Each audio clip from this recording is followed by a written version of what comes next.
Bonjour à tous, c'est encore M. Pacifique qui est devant vous, titulaire de 4e année. Je vous souhaite la bienvenue sur notre chaîne YouTube CS Nyota. Et aujourd'hui, nous avions préparé une excellente leçon de mathématiques grandeur. Sans plus tarder, nous allons juste faire la correction de 2 exercices que nous avions posés la fois passée au devoir. Ici, on a demandé 4A, 4 hectares, 3A, 12 centiares, plus 15A, 6 centiares, égale à combien de mètres carrés? 1/5 hectare, 3A, 1/2A, 2 centiares, égale à combien de centiares, égale à combien de décamètres carrés? Nous avions tracé un tableau déjà qui unit les 2 mesures. Il y a les mesures de surface et les mesures agraires. Et je vous rappelle encore que l'hectare correspond au hectomètre carré, l'A correspond au décamètre carré et le centiare correspond au mètre carré. Et les 2 mesures suivent la loi centésimale. C'est pour cette raison que nous avions tracé des colonnes par unité. Nous y allons directement, nous allons compléter notre tableau. 3 hectares. Nous mettons directement dans la colonne 4 hectares plutôt, dans la colonne de l'unité. 3A, on est ici. 12 centiares. 12 centiares, nous complétons ici directement.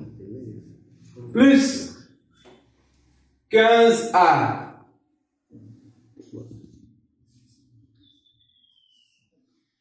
Et 6 centiares. Voilà. Remarquons qu'il y a une place. Et ici. Et nous faisons directement notre opération. Nous avons ici 8. Nous avons ici combien? 1. Ici 8. Ici nous avons combien? 1. Et ici nous avons 4. La réponse nous est demandée en mètres carrés. Nous cherchons la colonne des mètres carrés. Et nous nous retrouvons ici. Directement, nous avons la réponse de 41 818 mètres carrés. Nous complétons directement notre réponse. 818 mètres carrés. Nous passons directement à la deuxième question. 1/5 hectare. Bon, nous pouvons simplifier ça en nombre décimal. Ça donne combien? 1/5. Très bien. Ça donne 0,2 hectares. Et nous le complétons directement dans la colonne de hectares. 3A. Plus 1/2A. 1/2A, ça donne combien encore en nombre décimal? Très bien, ça donne 0,5. 0,5A. 2 centiares. 2 centiares, nous mettons 2 ici. Et il y a des places vides. Ici, nous complétons par des zéros.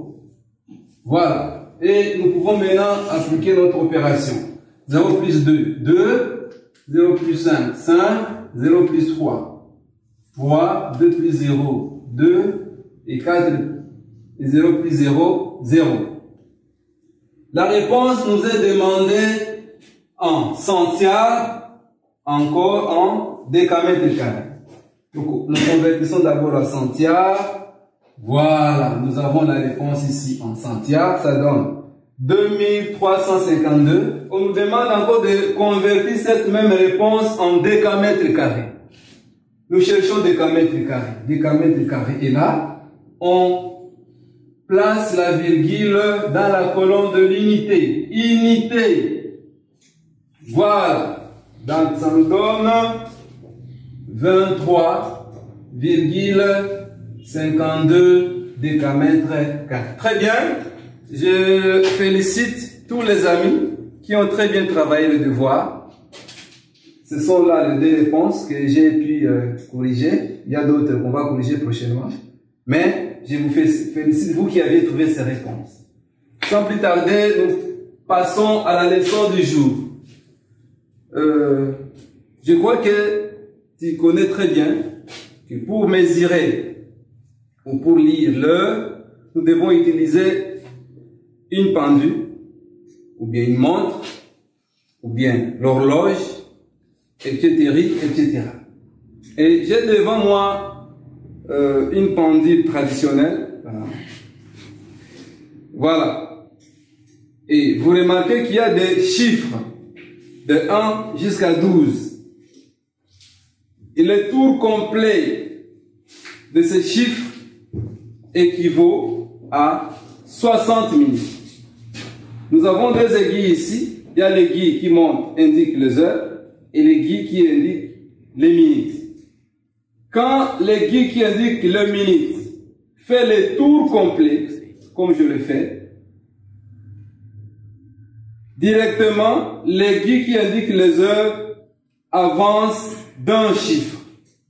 Donc, si ça indiquait 1, quand l'aiguille des minutes aura fait des tours complets, l'aiguille qui indique les heures saute un chiffre. C'est pour dire que 1 heure égale à 60 minutes. Et l'espace entre les chiffres, cet espace-là est de 5 minutes. Nous allons le vérifier ensemble. Admettons, ici, ça indique 0 minutes. Quand ça arrive ici, ça fera 5. Et quand ça va encore arriver à 12 ou à 0, ça fera directement 60 minutes. Nous allons le vérifier ensemble. On va compter ensemble pour vérifier si réellement 1 heure égale à 60 minutes. On y va. 5, 10, 15, 20, 25, 30, 35, 40, 45, 50, 55 et 60. Tu réalises avec moi que 1 heure égale à 60 minutes. Et la minute, c'est tout simplement un des sous-multiples de l'heure. Et l'heure n'a pas seulement un sous-multiple. L'heure a combien de sous-multiples? Très bien. L'heure a 2 sous-multiples. Et nous allons les citer. Voici les sous-multiples de l'heure. Il y a la minute et la seconde. Et retenez avec moi que 1 heure égale à 60 minutes. Et 1 minute égale aussi 60 secondes. Vous remarquez qu'il y a des 60 en 60, 60 en 60. Mais si vous voulez directement quitter de l'heure en secondes, dans ce cas, vous allez multiplier 60 fois 60. Et je vais vous le prouver ici. Quand vous faites 60 fois 60, vous allez garder les 2 zéros, vous prenez 36, 3. 6 fois 6, ça donne 36. Et puis vous ajoutez les 2 zéros pour y aller rapidement, ça donne 3600. 3600 secondes. Donc, 1 heure égale à 3600 secondes. Il n'y a pas vraiment beaucoup de choses à retenir ici. Retenez tout simplement que, ici, la conversion suit la loi sexagésimale. Retenez cela. La conversion suit la loi sexagésimale. C'est-à-dire quoi la loi sexagésimale? C'est-à-dire tout simplement que les unités sont de 60 fois en 60 fois plus grandes ou plus petites. Ici, retenez que la conversion suit la loi sexagésimale. Et que signifie la loi sexagésimale? Ça signifie tout simplement que les unités sont de 60 en 60 fois, plus grandes ou plus petites. Nous revenons ici et j'attire votre attention. Il y a des nombres que vous devez retenir automatiquement. Quand on vous dit un demi-heure, une demi-heure, c'est-à-dire quoi? On veut tout simplement vous demander de diviser l'heure en deux. C'est-à-dire 60 divisé par 2, ça donne combien? 30. Donc quand vous êtes en train de calculer, quand vous verrez un demi, ok? Et retenez que ça donne directement 30 minutes. Et quand vous verrez un quart d'heure, c'est-à-dire quoi? On vous a dit diviser votre pendule en 4 parties. Et si on divise ça en 4 parties, c'est-à-dire de 0 jusqu'à 3. Et si nous pouvons compter ensemble, 5, 10, 15. Donc, un quart d'heure égale à 15 minutes. Dans nos calculs, si vous consultez votre livre très bien, vous allez voir qu'on a mis des fractions. Et nous devons convertir ces fractions en nombres. Retenez encore ceci. J'ai mis 2 exercices exemplaires ici. 3 heures, 20 minutes égale à combien de minutes? 5 heures égale à combien de minutes? Égale aussi combien de secondes? Regardez maintenant ici. 3 heures, 20 minutes. Vous prenez directement 3 multiplié par 60. Et 3 fois 60, ça donne combien? 180. Et le 180 ici, vous ajoutez 20. 180 plus 20, ça donne 200. 200 minutes. Voilà. Là, on a terminé. On est maintenant ici. 5 heures égale à combien de minutes? Égale à combien de secondes? Qu'est-ce que nous allons faire ici? Nous multiplions, puisqu'il s'agit de heures en minutes, nous appliquons la loi sexagésimale. Nous multiplions 5 fois 60. Et 5 fois 60, ça donne combien? Très bien. 5 fois 60, ça donne 300 minutes.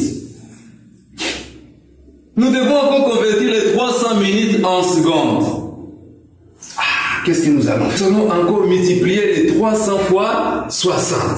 Il y a une technique que je vous avais montrée quand on a plusieurs zéros. On peut les supprimer et puis les ajouter à la fois.